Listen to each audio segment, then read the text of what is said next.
स्वतंत्रता दिवस के शुभ अवसर पर हमारे मंच पर हमारे विद्यालय पधारे हुए मुख्य अतिथि के रूप में आदरणीय सम्माननीय गौरव सिंह उपस्थित है, जो उनका स्टोन कसर डरिया के नाम से चल रहा है। हमारे बीच हमारे ही साथी, हमारे ही सगे हितुआ के पुत्र हर्ष सिंह भी उपस्थित हैं।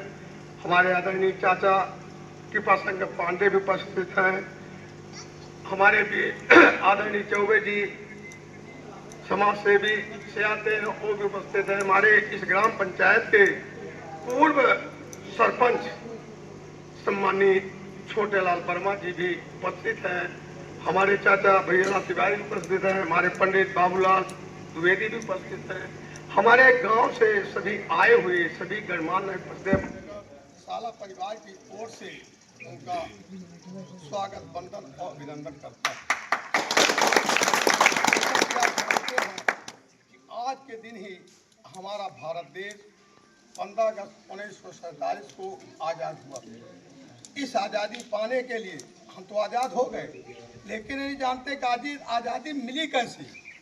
आज़ादी पाने के लिए हमारे भारत के कई महान नेताओं ने अपनी जान की आहुति बलिदान शरीर को दे दिया।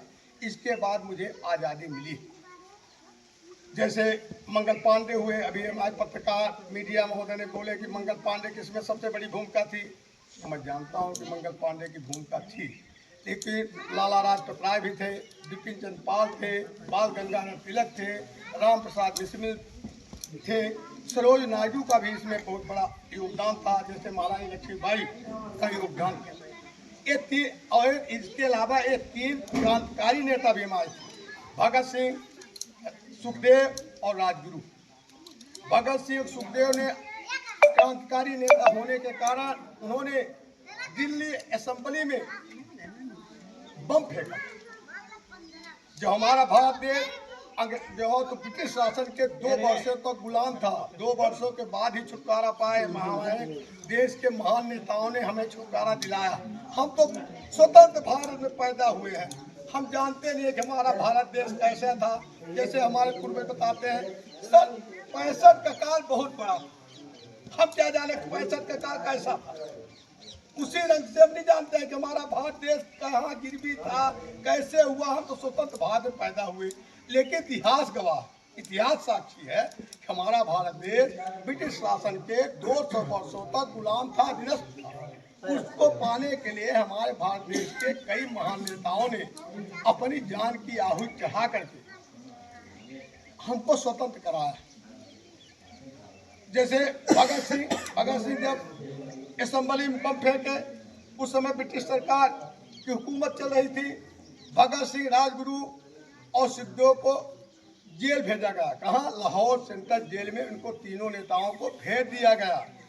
और इधर दंडी यात्रा चल रही थी गांधी जी की, हमारे गांधी जी की दंडी यात्रा मार्च चल रही थी।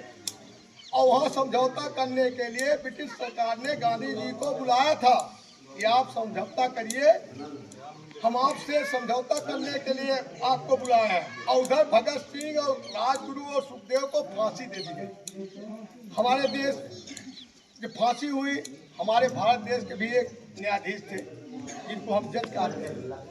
4 कमेटी के जज बैठे थे, कमेटी बनाई गई। उसमें जो होते एक जज हमारे भारत देश, वो बचाना चाहते थे भगत सिंह को, इनके फांसी ना हो।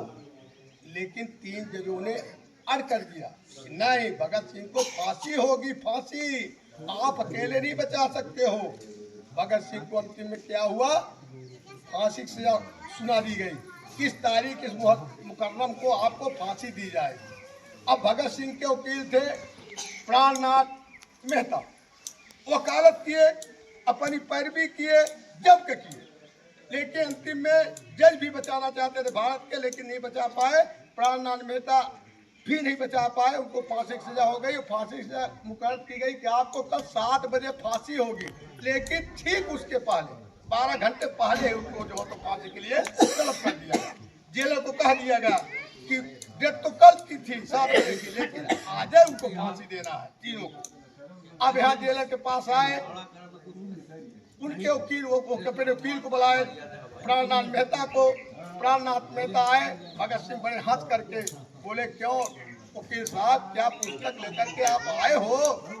कहीं न रे यार, आपको तो फांसी की सजा सुनवा दी गई। कहीं ठीक है।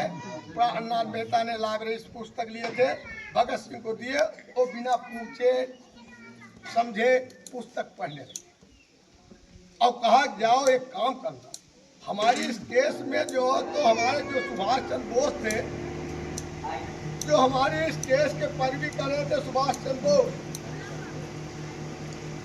उनको धन्यवाद कहना, सुभाष चंद्र बोस को, कि भगत सिंह आपको धन्यवाद दे रहा है, आपने हमारे केस के पीछे बहुत परिश्रम किया है, बड़ी लड़ाई लड़ा है।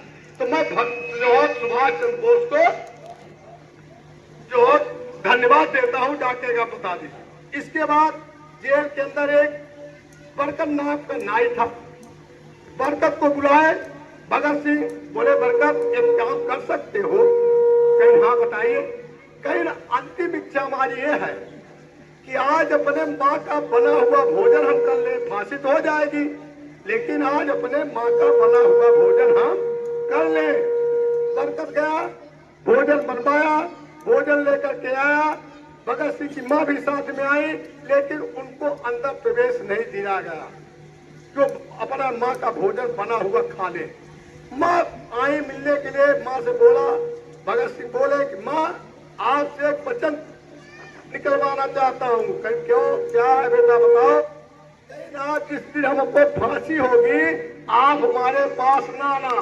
कौन ऐसी माँ होगी कि जिसका बच्चा फांसी पर जाए और मृत्यु उसकी हो और उसकी माँ के आंख में आंसू न आए?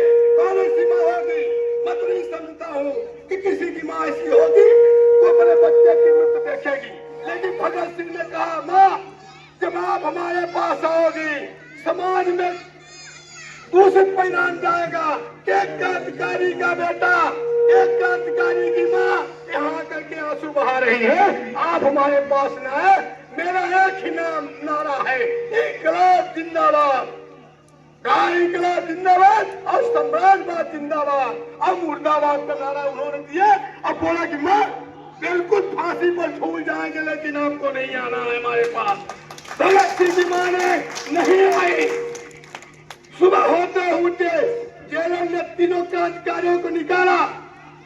भगत सिंह, सुखदेव, राजगुरु को स्नान कराने के लिए, जब स्नान कराने के लिए निकाला, और धीरे से निकले, आपस में एक दूसरे के हाथ पकड़े और चल पे। जितने कैदी थे वो नहीं समझ पा रहे थे कि इनको फांसी होगी।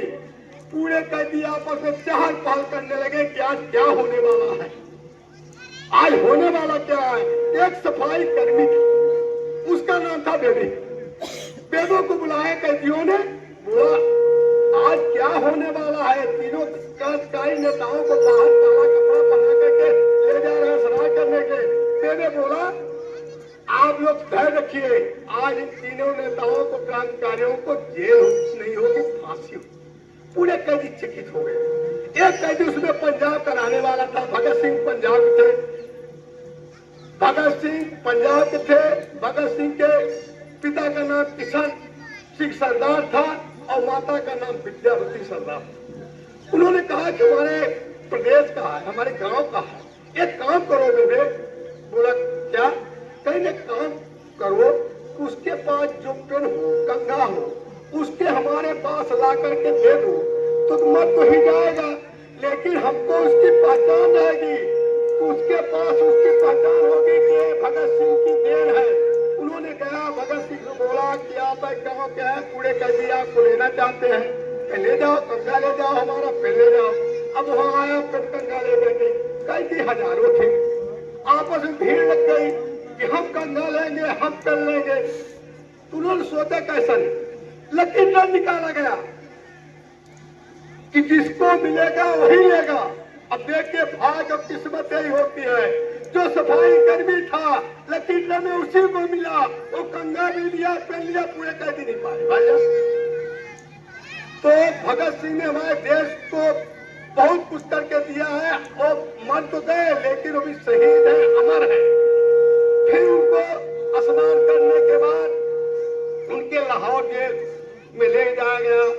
तीनों गए हंसते हंसते मुस्कुराते हुए। बोला कौन आगे फांसी पर फंदा झूलेगा? राजगुरु बोले हम झूलेंगे। भगत सिंह बोले हम झूलेंगे।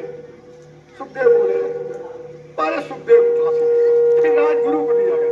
जब भगत सिंह को फांसी की सजा देने वाले कहने के लिए गए और फांसी के फंदों को चूम करके सलाम किया, अब बोला इंकलाब जिंदाबाद, जोर से आवाज किया कि जो अगल बगल थे गांव वाले और जाग गए कि कौन आदमी आ गया, इतना जो गुहरा रहा है। आज हमें आजादी मिली है, हमारे उससे नहीं, हमारे पूर्वजों ने आजादी दिया है, उसका हम प्रयोग नहीं कर पा रहे। हमें आज भी शपथ लेना है कि मैं देश की रक्षा करना है, अपने देश की रक्षा करना। जय हिंद, जय भारत।